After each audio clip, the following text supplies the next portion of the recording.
시범에서 보셨듯이 일시무 동작을 그대로 하되 상대가 내 손목을 잡았을 때 So follow the principle. Give and stop it. Use your waist.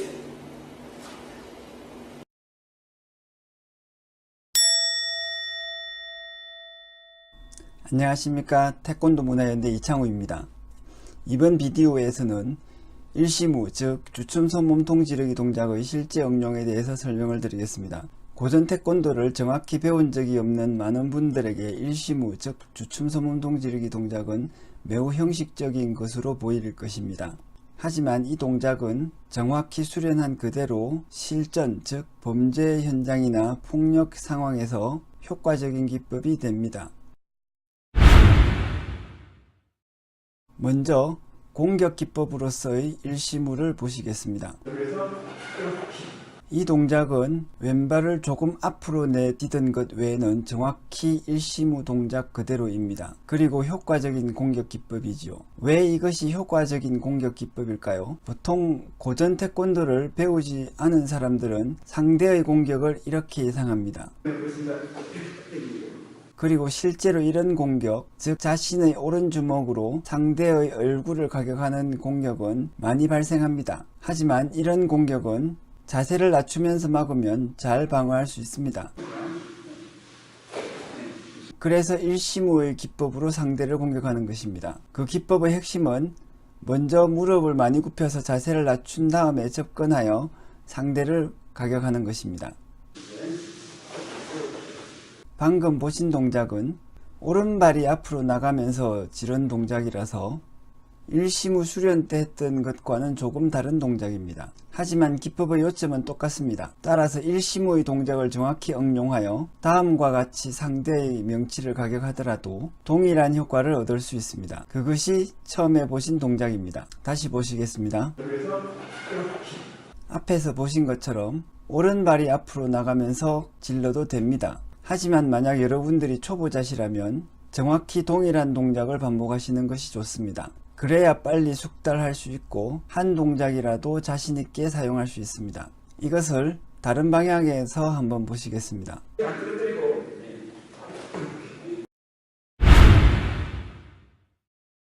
다음은 일시무를 상대가 나를 공격할 때 방어하고 반격하는 기법으로 사용하는 것입니다. 먼저 시범을 한번 보시겠습니다.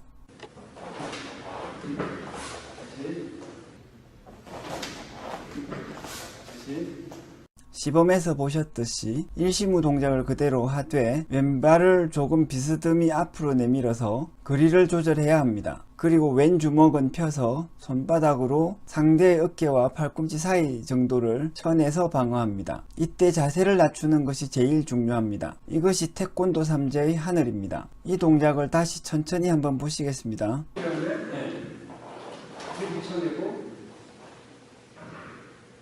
조금 더 천천히 단계적으로 보여주는 시범은 다음과 같습니다. 상대방을 맞고 때릴 때 이게 이제 기본적인 공격의 목표입니다.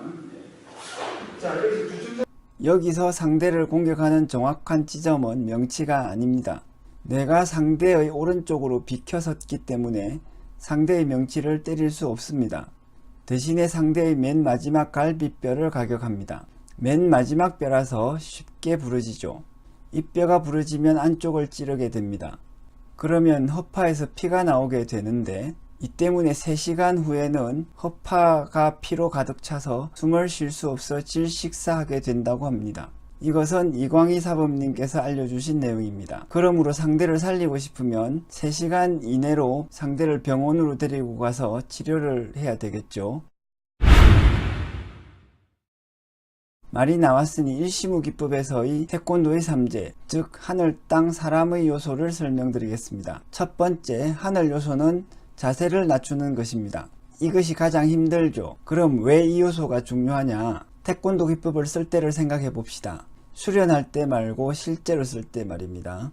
그때 상대는 나를 먼저 공격합니다. 그리고 더 나아가서 내가 방어하기 어려운 순간에 상대가 먼저 공격합니다. 그러면 나는 이 공격에 반응해서 움직이지만 그래서 더 늦게 시작을 하지만 성공적으로 방어를 해야 됩니다. 늦지 않아야 한다는 말이죠. 태권도 기법을 배워서 그렇게 할 수 있는 이유는 바로 3제 중 하나의 요소인 자세를 낮추는 것으로 기법을 시작하기 때문입니다. 특히 격투에 익숙하지 않은 초보자조차도 기법을 정확히 수련하면 제법 숙달된 범죄자가 먼저 공격을 하더라도 정확히 방어하고 반격할 수 있어야 하죠. 역시 자세를 먼저 떨어뜨리는 것, 즉 하늘의 요소 덕분에 그럴 수가 있는 것입니다. 둘째, 땅의 요소를 설명드리겠습니다. 땅의 요소는 상대에게 접근하는 것입니다. 왼발이 비스듬하게 앞으로 나아가는 것이 그것입니다. 셋째, 사람의 요소는 준비된 기법을 쓰는 것. 달리 말하면 응급결에 아무 기법이나 쓰는 것이 아니라 준비했던 기법을 쓰는 것입니다. 이 경우에는 일시무를 정확히 하는 것이 되겠죠. 3제, 특히 하늘과 땅의 요소, 즉 자세를 먼저 낮추는 것과 상대에게 접근하는 것이 안 되는 경우를 시범으로 보여드리겠습니다. 다시 한번 더.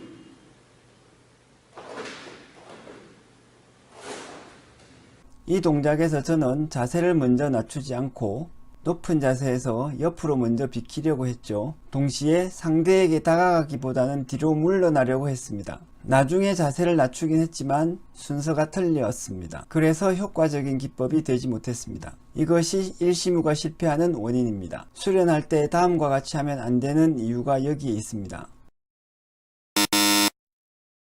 일시무 기법이 효과적인 이유를 추가적으로 설명드리겠습니다. 내가 일시무 동작으로 반격한다고 해봅시다. 상대방 입장에서는 내가 어떻게 보일까요? 내가 상대방의 밑으로 움직인 후에 상대의 오른주먹 밑으로 사라집니다. 상대의 입장에서는 자기 왼주먹으로 다시 공격하기에는 가장 까다로운 지점으로 내가 먼저 이동하는 것이죠. 이것이 일시무 기법, 즉 고전 태권도 기법이 가지고 있는 과학성 혹은 합리성입니다. 구체적으로 시범을 봅시다. 이 경우에 보시듯이 내가 상대의 정면에 있으면 공격자인 상대가 왼주먹으로 연속 공격을 하기에 편합니다. 그런데 다음의 경우에는 공격자가 연속 공격을 하기에 불편합니다. 이렇게 되면 자, 이제 일시무 기법의 응용을 단계적으로 연습해 보겠습니다. 하나, 준비 자세로 씁니다. 둘, 공격자가 먼저 공격합니다. 단계적 연습에서는 이때 방어자는 그대로 있습니다. 대신에 상대의 주먹을 보면 안되고 상대의 눈만을 봐야 합니다. 셋, 상대의 눈을 계속 보면서 무릎을 굽혀서 자세를 낮춥니다. 넷, 왼발을 비스듬히 옆으로 내디디면서 왼손바닥으로 상대의 어깨와 팔꿈치 사이를 쳐서 밉니다. 다섯에, 상대의 몸통에 지르기를 합니다.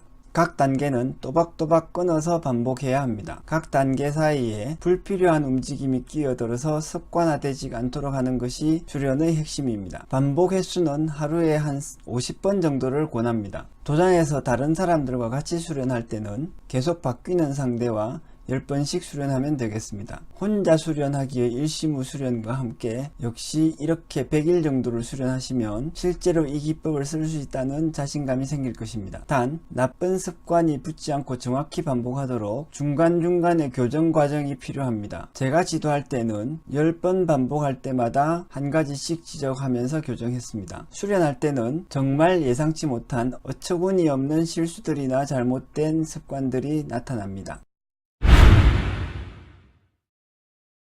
실제로 태권도 문화연대에서 맞춰 겨루기를 하면서 일시무의 응용 연습을 하는 장면입니다. 여러분들도 다른 수련생들과 함께 이렇게 반복 수련하시면 되겠습니다.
일시무의 기법은 다종다양한 상황에서 호신술로 쓸 수 있습니다. 상대가 멱살을 잡았을 때,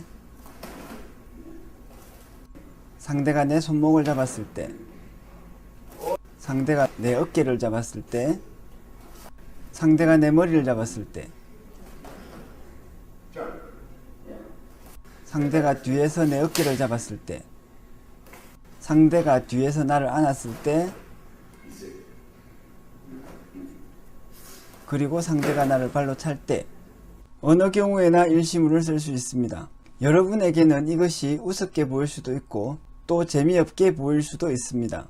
각 상황에 따라서 다른 기법을 사용하는 것이, 그리고 가능하면 화려한 기법을 사용하는 것이 더 흥미롭게 보일 것입니다. 하지만 이 점을 생각해 보세요. 여러분이 무언가를 배웠을 때 긴박하고 위급한 상황에서 무엇이 효과적이겠는지를 말입니다. 복잡하고 화려한 동작은 여러분이 쓸 수 없을 것입니다. 특히 여러분이 태권도를 업으로 삼는 전문가가 아니라면 말이죠. 상황에 따라서 다른 기법을 쓴다면 중팔구 여러분들은 실제로 그 기법을 쓸 수 없을 것입니다. 그럼 해결책은 바로 일기에 있습니다. 단 하나의 기법으로 여러 많은 상황에 대비하는 것입니다. 고전 태권도의 여러 기법들이 많은 상황에 효과적으로 사용될 수 있지만 그 중에서 일시무가 가장 대표적인 만능 기법입니다.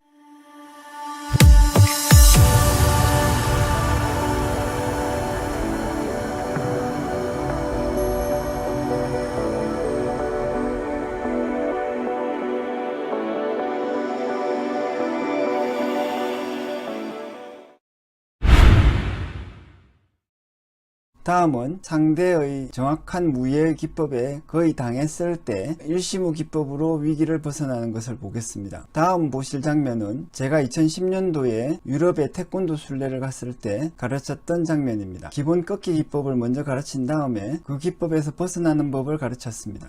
Look, you take here. If you try type, yeah. If you try this thing, oh, it doesn't move. So follow the principle. Give and stop it. Use your waist. Understand? Of course, if you speed up, it works better. But you should see that it works even slow. With the correct movement. Understand? Okay. 이것은 상대방의 기법이 완전히 걸렸을 때 마지막에 일시무를 쓰는 것을 보여줍니다. 기법에 완전히 걸리기 전이라면 다른 방법으로도 벗어나는 것이 가능합니다. 하지만 기법에 완전히 걸리고 나서, 즉 팔이 부러지는 것만 남은 상태에서는 일시무를 써야 합니다. 대신에 일시무 동작이 매우 정확하고 분명해야 합니다. 이상으로 일시무 기법의 응용에 대해서 설명을 드렸습니다. 다른 비디오에서는 또 다른 고전 태권도 기법에 대한 상세한 설명으로 찾아뵙겠습니다.